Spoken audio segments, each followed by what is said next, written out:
ശരിക്കും നമ്മളൊക്കെ mind set fixed mind set ആണോ ഗ്രോത്ത് മൈൻഡ് സെറ്റ് ആണോ? ശരിക്കും നമുക്ക് വേണ്ടത് ഏതാണ്? ഒബ്വിയസ്ലി നമുക്ക് എല്ലാവർക്കും അറിയുന്ന പോലെ തന്നെ നമുക്ക് ഗ്രോത്ത് മൈൻഡ് സെറ്റ് ഉണ്ടെങ്കിൽ മാത്രം നമുക്ക് അപ്ഡേറ്റ് ആവാനും കുറച്ചുകൂടി അപ്ഗ്രേഡ് ചെയ്യാനും വേണ്ടി പറ്റുക.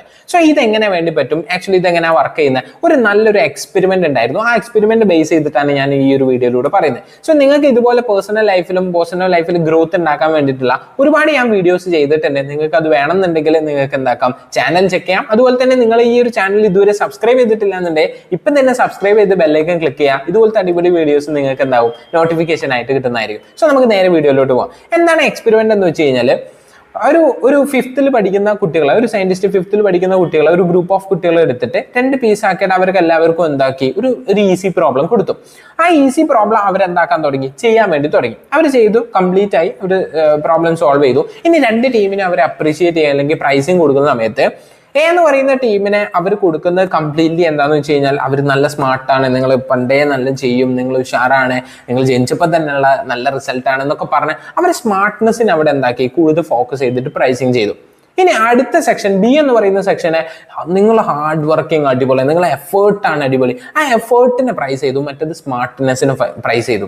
അങ്ങനെ അവരെ എഫേർട്ടിനെ കുറിച്ച് പറഞ്ഞു, നിങ്ങൾ ഹാർഡ് വർക്കിംഗ് ആണ്, നിങ്ങൾ ഇങ്ങനെ പോയി കഴിഞ്ഞാൽ നിങ്ങൾക്ക് നല്ല നല്ല അഡ്വാൻസ് കാര്യങ്ങളൊക്കെ ചെയ്യാൻ പറ്റും, ഗുഡ് ജോബ്. ആ ഒരു ഹാർഡ് വർക്കിനെ കുറിച്ച് കുറച്ചുകൂടി ഫോക്കസ് ചെയ്യാൻ വേണ്ടി പറഞ്ഞു.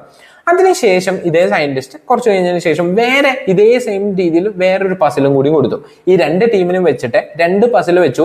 എ എന്ന് പറയുന്ന ഒരു പസിലും വെച്ചു, ബി എന്ന് പറയുന്ന ഒരു പസിലും വെച്ചു. എ എന്ന് പറയുന്ന പസിൽ വളരെ ഈസിയാണ് സോൾവ് ചെയ്യാൻ, ബി എന്ന് പറയുന്ന പസിൽ കുറച്ച് ടഫാണ് സോൾവ് ചെയ്യാൻ.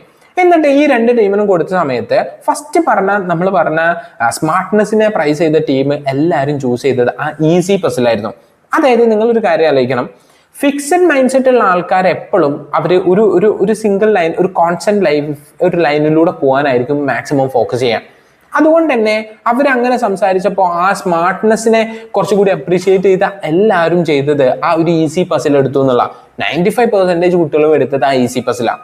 ഇനി നേരെ രണ്ടാമത്തെ സെക്ഷനിൽ ബി, അതായത് ഗ്രോത്ത്ഫുൾ മൈൻഡ് സെറ്റ് ഉള്ള ആ പിള്ളേര്, അതായത് എഫേർട്ടിനെ ഹാർഡ് വർക്കിനെ കൂടുതൽ പ്രൈസ് ചെയ്ത സമയത്ത് ആ കുട്ടികളെല്ലാവരും എടുത്തത് ഏതാണ്, രണ്ടാമത്തെ ടഫ് ആയിട്ടുള്ള പസിലാണ്. ആക്ച്വലി അവരവിടെ ഫോക്കസ് ചെയ്തത് മാക്സിമം ഹാർഡായിട്ടുള്ള കാര്യങ്ങൾ സോൾവ് ചെയ്യുന്നതിലൂടെ മാത്രമാണ് നമുക്ക് ഇമ്പ്രൂവ്മെന്റ് ഉണ്ടാവുക എന്നുള്ളത്. സോ ഇനി നിങ്ങളൊന്ന് ആലോചിക്കുക, നിങ്ങൾ ആക്ച്വലി ഫിക്സ്ഡ് മൈൻഡ് സെറ്റിലാണോ അതോ നിങ്ങൾ ഗ്രോത്ത് മൈൻഡ് സെറ്റിലാണോ?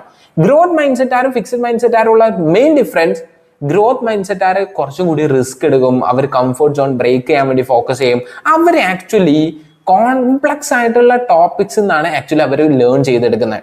മറ്റവരാണെങ്കിൽ സിമ്പിൾ ആയിട്ട് നല്ല വിൻ ചെയ്യാന്നുള്ള ഇതായിരിക്കും മേ ബി ഫോക്കസ്, അതുകൊണ്ട് വളരെ ഈസി എടുത്ത് പെട്ടെന്ന് വിൻ ചെയ്യാന്നായിരിക്കും. പക്ഷേ കോംപ്ലക്സ് ആയിട്ടുള്ള കാര്യം ആക്ച്വലി പഠിക്കുന്നതിലൂടെ ഒരു ലോങ് ടേമിലേക്ക് നോക്കുന്ന സമയത്ത് നിങ്ങൾ ഒരുപാട് പുതിയ കാര്യങ്ങൾ ഡേ ബൈ ഡേ പഠിച്ചിരിക്കും.